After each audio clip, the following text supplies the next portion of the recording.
Just see how it goes. Today I'm going to be interviewing Tom Steyer, the climate activist billionaire who's running to be the next governor of California. The richest people in America think that they earned everything themselves. Bullshit, man. Before we get into it, here's a quick summary of Tom's platform. The main themes are populism and affordability. My campaign is all about affordability. The fact that Californians can't afford to live in California anymore. Single-payer health care, abolishing ICE. ICE has to be abolished and demolished. Building 1 million affordable homes in 4 years, and holding a special election to raise corporate taxes. Why are we still allowing companies to get away with paying their 1970s rates on their property taxes? Despite being a billionaire himself, Politico has called Tom, quote, the most vocal candidate in the race about the need to raise taxes on the ultra-wealthy. And he's got endorsements from key unions, including California Nurses Association, United Domestic Workers Union, and school employees. Now, I'm going to be honest with you.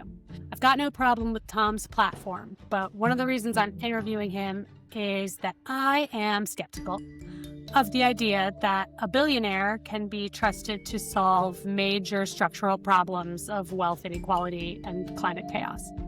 And that skepticism comes only from my whole lived experience as a reporter. I mean, I can't tell you how many times I've covered billionaires making promises to be climate champions and then reported as they all fell apart. And there's a simple reason billionaires never actually deliver on climate promises specifically. It's because they don't actually want to change very much about the system that made them super rich. To expect a billionaire to dismantle the system that concentrates power and wealth in their hands, the one that lets corporations buy politicians, the one that externalizes the real costs of pollution and poison onto workers and communities, it's like asking someone who's sitting on top of the world's tallest tree to saw off the branch that they're sitting on. But I want to be fair, Tom has probably done more than any other billionaire to break that mold. He's spent decades and hundreds of millions of dollars, not just on climate causes, but specifically trying to beat back the corporate influence that makes climate action so hard to achieve in the first place. So I think we can hear him out. And I will say there is something notable happening in this election that I don't think I've ever actually seen before. Fossil fuel interests are actively going after a billionaire, Tom, for his proposal to break up electric utilities in the state in order to lower Californians' electric bills. So I wanted to give Tom a chance to talk about that too, after I grilled him on his own structural power first, of course. I also wanted to talk to Tom about how he plans to use the California governorship for climate action nationally. I also wanted to ask why his campaign launch video didn't mention climate change, and we're going to get into all of that. His answers are the kind of things that I think our listeners could probably argue about for hours, and I hope that you do in the comments. So here's our conversation. Enjoy. Tom Steyer, welcome to the show. Emily, thank you so much for having me on. Let's get right into it. I have made no secret over the years of my deep skepticism of the billionaire class. So I'm just asking you this because I think it would be genuinely weird if I didn't ask you something that a lot of my listeners are probably thinking about, but maybe nobody said to your face. But do you think it is ethical that you exist? Look, the implication is there something wrong with somebody who starts a business and that business grows geometrically over a long period of time and creates something very valuable, and he or she owns part of that, and that part of that is worth a lot of money, and in this case, more than $1 billion. And is there something wrong with that? In my opinion, no. But let me say this. If you want to come to California, and people come from all over the world and all over the United States here to start businesses, because this is the best place to start a business, and it's the best place to grow a business. If you come here, there's an ecosystem here to support that behavior. It's been built up over decades. This state has been built by working people. It continues to run because of working people. So if you want to come here, great. If you want to start something, great. As far as I'm concerned, and I get skepticism from your side, Emily, but let me say, the sky's the limit, except you're now part of a community, a state, an ecosystem that you did not create, but which you are getting the benefit of. Okay. You have to be a good citizen in my mind. That means you have to understand you did not make your own money. You are not self-made. In fact, this is the process really in the Western world of hundreds of years of people fighting and dying to set up that system, honestly. So to me, if you come here and you want to do that, I think that's great. But you should be prepared to understand that you are not leaving everyone else behind. You did not create this on your own. And in fact, you should be a good member of this state, this ecosystem, and this community. And if you don't do this and you want to come here and rip us off and take advantage of everybody else's work and everybody else's sacrifice and then think you did it all by your own, that's not fair. Right. So it sounds like you're saying it's ethical for billionaires to exist, but it's not ethical for them to exist and not pay their fair share. Do you think that's fair? Absolutely. And in fact, to think of themselves as being part of a whole system, including everybody in the state of California, all 40 million people. That's what I'm pushing. I'm for prosperity, but I'm for shared prosperity, not leaving people behind. And that is the issue to a very large extent in this campaign. Very much so. And I asked you about this because I think there's a version of the California voter who actually really likes what you stand for on climate, on inequality, on all of it. These voters who like what you stand for have also spent the last decade being told by billionaires that they were going to solve all their problems, that Elon was going to electrify transportation, that Bezos was going to fix healthcare, and it hasn't panned out. So for that voter specifically, the one who's billionaire skeptical. Let me address that. Yeah. What's your argument for why they should trust you? The skepticism and the anger at these people who have been so arrogant, so selfish, and so full of themselves, and so obnoxious. Do I share that? Heck yes. Heck yes. So do I understand why people feel that way? How could you not? I will say this. Oh gosh, it's got to be almost 20 years ago. My wife and I took a pledge to give away the bulk of our money while we're alive. I will not die a billionaire. There's no doubt in my mind about that. The truth is, we're trying to, and I'm trying to, basically for the last 14 years, full time, be an advocate for economic and environmental justice for the working people in this state who I feel have been on the short end of the stick for like 45 years. And there's math data to show that that's actually true. And so to a very large extent, what I'm running on is I'm the person who'll get the results, not just talk about it, but is going to get it done. I want to give you an opportunity to also address another reason that like my audience specifically might feel skepticism towards you, because I have this very climate focused audience, very focused on accountability for big oil and fossil fuels. Another reason that they might be skeptical is that you have a history of investment in fossil fuels. So how do you answer somebody who says that maybe they don't want to trust you on climate because of the way that your wealth was built? Well, it wasn't built on fossil fuels. It was built on everything, including fossil fuels. And my awareness of this happened somewhere in the mid-2000s. And by 2012, when I left my business, I completely divested from everything in fossil fuels. And I have spent decades working on this problem. And that was, I think, way ahead of everybody else. And in fact, that is the big reason, basically the reason I walked away from my business, which was incredibly profitable and has continued to be incredibly profitable without me, is I felt like I was in a business that was focused on profits and results without awareness of all the second order effects, including the idea that we're never going to invest in fossil fuels. And I haven't. And that has been a rule for 15 years in my life. And I've actually spent decades, when we get to talk about climate, I've been working on climate for a really long time. This is not something I did to run for governor. So the idea that, 25 years ago, we invested in fossil fuels, absolutely true.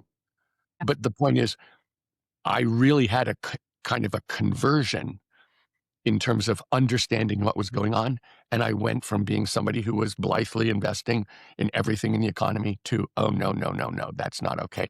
And I need to leave billions of dollars on the table to make sure that I'm actually doing the right thing. And we want people to have conversions, right? We don't want people to never change their mind. Well, Most people, when the facts show up, you're supposed to change your mind. Right. And I don't know if you remember this. I mean, I'll give you credit here for being somebody who's been doing this for a long time.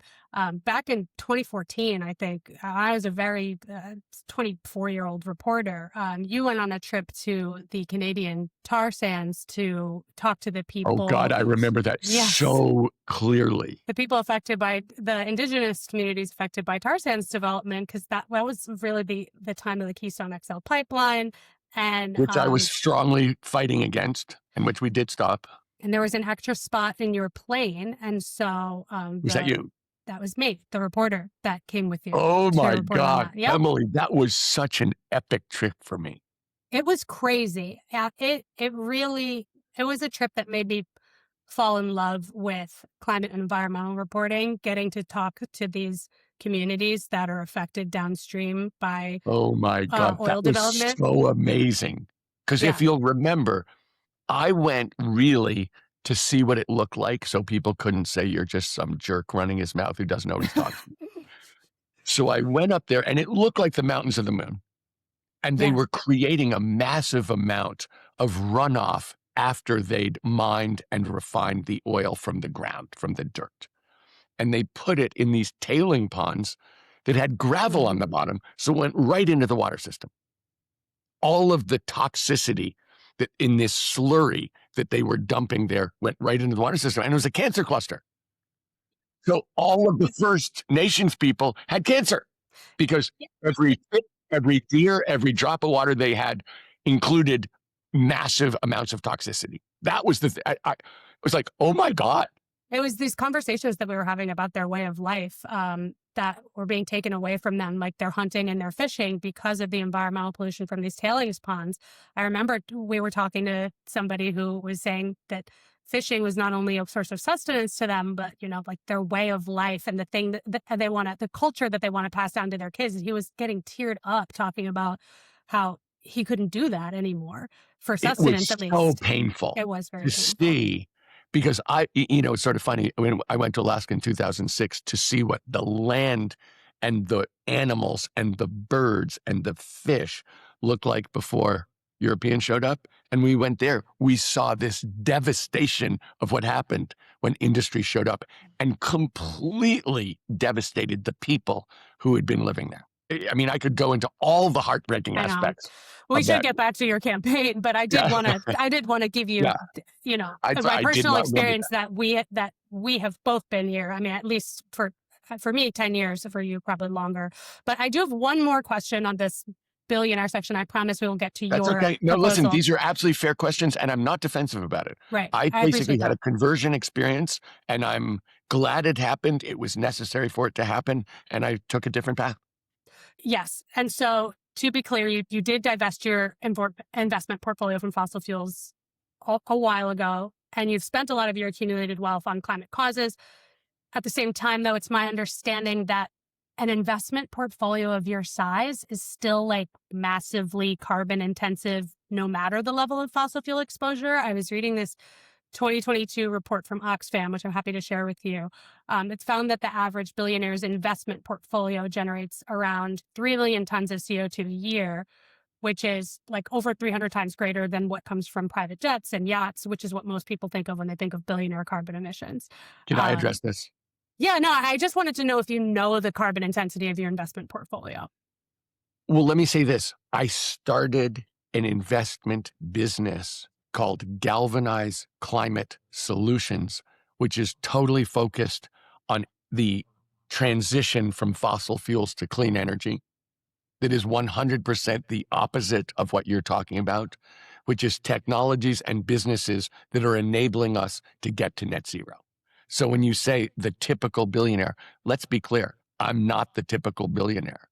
I think that is the leading investment platform in the world for investing in the energy transition.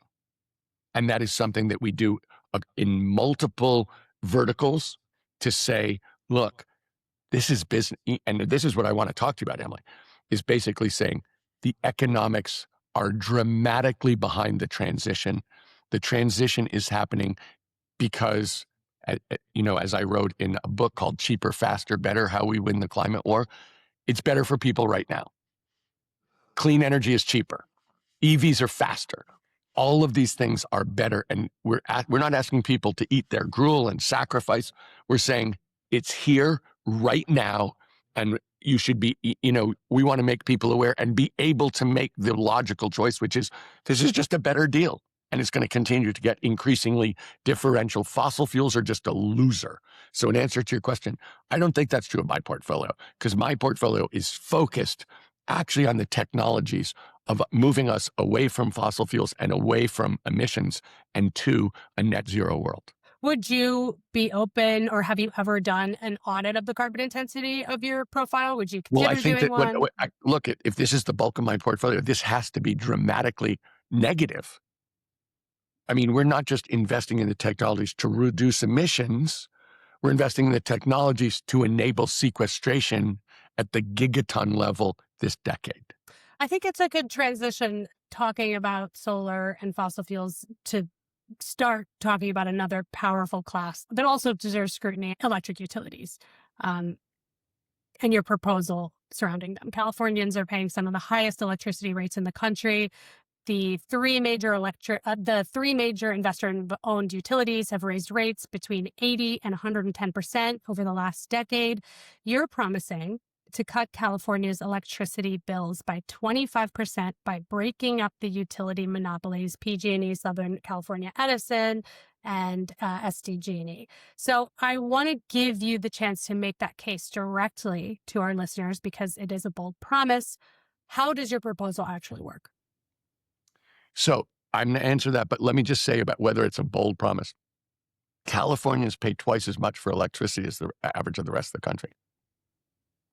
If I cut electric costs by 25%, we're still paying 50% more than the rest of the country. So when you think it's a bold promise, it's not that bold. To be honest, paying 50% more than everybody else doesn't seem like that great an outcome to me. You said it. And really the issue here is monopoly. These are three legal monopolies. Most places don't have this kind of thing. And what I'm talking about, the actual proposal, is to say electric monopolies have very strange incentives, because people think the way they make money is charging for electricity and then having a bunch of costs, and then the difference is their profit. That is not the way they work. The way they work is they make a capital expenditure, like a new pole or a new, upgrade to the grid. They get the Public Utilities Commission to accept it as part of the rate base, and then they get a guaranteed return on that investment. That's exactly how it works. The actual costs of electricity fall out of that, but their return is based on a rate base that the PUC has allowed, and a guaranteed return of about 10% on that rate base. So if you think about that, okay, you and I, Emily, are running an electric utility. We have a problem, and we can either solve it by putting in a $100 million facility or a $200 million facility. Now, if we were competitive, we'd want to do the $100 million facility. But actually, if we put in the $200 million facility, we get 10% of 200 million instead of 10% of 100 million. So in our case, we can either make $10 million or $20 million. Guess which we're doing? There's a huge incentive to just make investments. And because they're a monopoly, the fact that doing that raises electricity prices, the answer is, okay, it's a monopoly. You want electricity? You have no choice. So you're saying that those investments are not always necessary? Because it's my understanding, too, that there are a lot of things that the utility has to invest in that are particular to California as well, like wildfire prevention, et cetera. Yes, there is. And the question is, let's say the same thing is about wildfire prevention. Should we do it the cheapest possible way or the most expensive possible way? I'm going to go with the most expensive possible way, because that's the best for us. So in answer to your question, there are two things that we're talking about doing. One is to say we need to change the incentives for these people, and the PUC has got to stop incenting this and permitting this kind of behavior. And that is the first thing, and we can do it quickly. The second thing is we actually have to introduce competition, because the whole point that they're saying to you is, you know what, Emily, you don't like it? Tough. You have no legal choice here. I mean, that sounds great. I like what I hear when I hear I'm going to take on the utilities. I'm going to lower the bills. I'm going to break them up. My instinct is a skeptic is that how is that going? How are they going to allow you to do that? Allow. First of all, the governor gets to choose the PUC members. Second of all, yeah, we'd have to pass legislation. But the truth is, everyone else does this. This is not a crazy idea that I just thought up. This exists. We need to change the laws about what you're allowed to do. So if you think about it, if you and I own a warehouse, okay, and we put solar on the roof, okay, we're generating electricity. So what? Who do we get to sell it to for what price? That's the issue. And that's just a law. And that changes in California all the time. And so the real question here is, what are people allowed to do? Are they allowed to put solar on the roof with a battery and use that and sell it to their neighbors? Are they? In this Right. world, No. my point is, okay, there's an electricity revolution going on in this world. And it's unstoppable, and it's at a breakneck speed, and the prices are coming down like crazy. There are a bunch of countries that added 50% more electricity to their country last year. They didn't go through utilities. They didn't go through the government. They just bought solar panels and hooked them up. In Germany, people routinely have plug-in solar panels where they put On in their the solar balconies. panels on their balconies, and then they hook them up, and they use that electricity. So that's part of your This is campaign here. promise. This is here. The idea is we have a system, these old monopoly electric systems that were built in the early 20th century on different technology. And the technology is changing really, really fast. And the question is, are we going to stick with a legal system that insists that we live in the first half of the 20th century, or we're in the 21st century? I hate to bring that up. It's rude. I know. But that is the responsibility is to bring down these costs for people, for the citizens of California, and get them the power they deserve. I will say it does seem like PG&E in particular is at least somewhat threatened by this proposal. Their response to your campaign and others that are proposing some sort of utility reform appears to be a coordinated dark money attack campaign. There is this 501c3 called California Energy Facts that's been systematically targeting every politician that proposes rate relief, you included. But our reporting suggests that it's not an independent watchdog like it claims to be. It's essentially this PG&E front group that's run by PG&E's president, Carla Peterman. Are you aware of that? I'm not, but I was told that that the big electric monopolies are going to give money to every campaign except mine. Does that suggest that maybe I'm onto something good? Well, and it's not only that they're not giving you money, it appears that they're actively spending money. Yes, and that's what I'm saying is they're going to try and prevent me from winning. I guess my question is, do you need that, or I wouldn't take their money, for God's sakes. Right. No, you wouldn't. Absolutely not. I would never do that. I'm not taking corporate PAC money. I'm not taking money from people who want something for me to not tell the truth. No. I mean, this is kind of one of the points that I believe you've been making is industry is using money politically to try and continue to keep the status quo. Yeah, that's what this is. This is exactly that. This is a monopoly. And is that how you're using your own money to fund this campaign? Yes, because I want to say I can't be bought. It's expensive to run in California. And my point is, if you want to take on the powers that be, if you want to change things, you can't take money from the powers that be, because that's why they're giving you the money. And so to a very large extent, I'm saying to Californians, I can't be bought. I want to take a moment to zoom out because it sounds like this could be a way for California to be a testing ground for policies that perhaps might want to get adopted in other states. And that's sort of historically what California has been, especially when it comes to climate policy. And that's sort of another reason why we're having this interview, because as much as I love California, this isn't actually a California podcast, it's a climate podcast. So I would like to ask you, how do you see the California governorship as a tool for climate action nationally? And I love that question, Emily, just so you know, because obviously I have spent decades preparing myself to answer that question. And I have kind of a simple framework for people to think about policy. And here's my framework. I have only 4 rules I'm going to give you. Okay. The first rule is polluter pays. You want to emit, you pay. Because otherwise you're basically saying everybody else is going to pay for my pollution. The second rule is never do environmental policy without doing environmental justice. That there has been structural racism and unfairness in where we put our toxicity. And that trip that we took to the oil sands was proof that there was structural racism where they absolutely crushed those First Nations people. So the second thing is you can never do this without starting and being aware of EJ from the start. The third is the tech is here. The world has the technology to get to net zero, to really dramatically reduce emissions. And the question is, are we willing to do it? How can we move that? Because it's cheaper. We're not asking people to pay more for electricity. We're not asking people to pay more to fill up their car. We're saying it's way cheaper. It's way, way cheaper and better. So it's about deployment at this point, not invention. And the last one is, this is the only one that I think is even remotely controversial.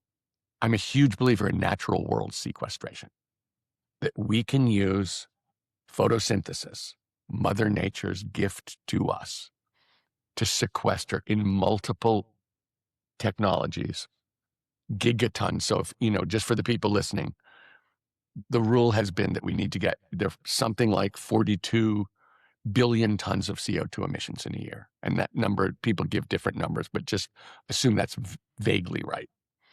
And they've said by 2050, we need to be sequestering, so sucking out of the air and sticking it in the ground of the ocean, 10 billion tons, 25%. And then someone said to me about a year and a half ago, who I really respect, who I think is really smart, it's 10 to 20, Tom, because the emissions are not coming down on the speed with which we need them. So I'm a huge believer that before 2030, there are multiple ways in the natural world to suck CO2 out of the atmosphere and stick it in the ground or the ocean at the gigaton level, so at least 1 billion tons at a price that is much cheaper than people understand. And that's my fourth part, is to get to net zero, we got to be good at sequestration. The natural world is the way to do it. And we could have an immense, fast impact if people would get behind that. It's a big vision, and I'm glad to be hearing it, but help me understand. I feel like this wasn't in your campaign launch video. I watched it and I was surprised, given your background, that it didn't mention climate at all, and I'm wondering why. Because when I talk about electricity, I'm talking about climate. When I talk about wildfires and insurance, I'm talking about climate. When I'm talking about technology growth and inventing the future in California and building the companies about it, I'm talking about climate. I'm trying to talk about climate in terms of the way that people experience it, which is either costs or health and job creation, those 3 things. And every time I'm talking about health, I'm talking about asthma and reducing particulates, which go along with emissions. And every time, so in answer to your question, I'm always talking about climate. I'm never describing it as climate. I'm trying to put it in human terms because people are experiencing the world as human beings and they can understand this is cheaper and it's a better deal for us and we can drop electricity prices. Those are the things that people can hear. And once you get too scientific, too disconnected from their day-to-day, people are so pressed and so stressed that it's very hard for most people to hear that. Do you Honestly, think when you talk about it as climate, that makes it polarizing? I'm not worried about the polarizing part. I'm worried about whether in fact it's something that's viscerally impactful to people. If I say to you, I'm going to drop your electricity rates 25%, that's viscerally impactful. When I talk about the need to have cheaper transportation, that's a big, big deal for people. This war has raised prices at the pump 40%. It's a big deal. So to a very large extent, what I'm saying is I am talking about climate, but I'm not talking about it in the way that scientists talk about it. I'm not talking about it in the way that most advocates are talking about it. I'm trying to talk about it in the way that human beings experience the impacts. When do you think it is politically a good idea to start talking about it explicitly, to start talking about climate Look, explicitly? let me say this. Polluter pays. That's money to the state of California. Polluter pays. Like, no, you're doing harm, pay. Otherwise, you're charging the rest of us. That's the point. You don't get to charge the rest of us for your pollution. You pay up for your pollution. So that is something very specific. Last question for you, because I know we're running out of time. You have more money than you could ever spend. You've funded climate candidates, built organizations, spent hundreds of millions trying to move this issue, climate change. A lot of people would argue that that's actually the more powerful position to be in. So I guess why do this? Why do you need to be governor? What can Tom Steyer, the governor, accomplish that Tom Steyer, the billionaire climate activist, cannot? I mean, I just think we're at a crisis in this country in multiple ways. And actually, the governor of California has a platform that I think can be transformational in multiple ways in terms of what it means to, what a democracy looks like, how to take care of everybody in a society in a fair, in a just way, how to actually preserve the natural environment. I mean, one of the big issues, we need to build a lot of houses, as you know, that we have way too few houses.